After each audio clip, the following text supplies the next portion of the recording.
大家好啊，又到CC直播嘅時間啦，講笑啫。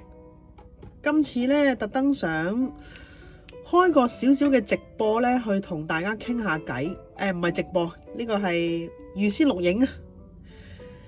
咁點解會有呢個想法呢？其實我就一路都想拍片推廣下香港啲收藏啊。點解會咁做呢？因為呢，我發覺好似冇乜人呢去拍下呢啲片去同大家傾下偈。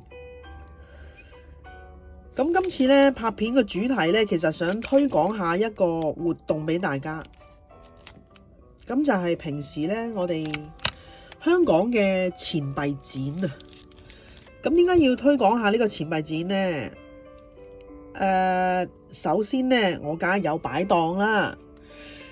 咁就除咗擺檔之外呢，人哋話CC你係咪收咗展會嘅廣告費啊？咁我呢就冇呢個能力嘅，亦都冇收任何嘅費用啊吓。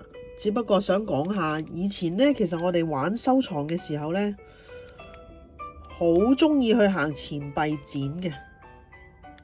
點解要行錢幣展呢？因為佢可以呢，除咗行呢個好旺角啦、城里商場啦，同埋一啲香港本地嘅錢幣店之外啦，係可以睇到世界各地唔同嘅錢幣嘅。咁我呢，就其實差唔多年年都冇缺席嘅。以前嘅錢幣展呢，係每一年呢，我冇記錯係得2次嘅啫。咁每次我衝入場呢，除咗睇中國幣啊，都會即刻走去日本人嘅檔口嗰度去睇嘅。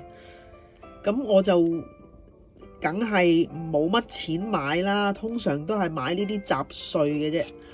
嗱，呢啲就係以前喺嗰啲檔口嗰度買翻嚟。咁佢哋就會寫yen，咁就計翻港紙幾多錢，話翻俾我知嘅。咁因為咧我就好少拍呢啲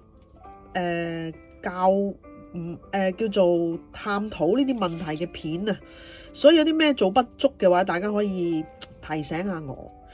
咁我拍呢啲片嘅時候就分享下我自己玩嘅收藏啦。咁就希望大家唔好見笑啦，同埋就唔好話我係一個 KOL 啊，冇。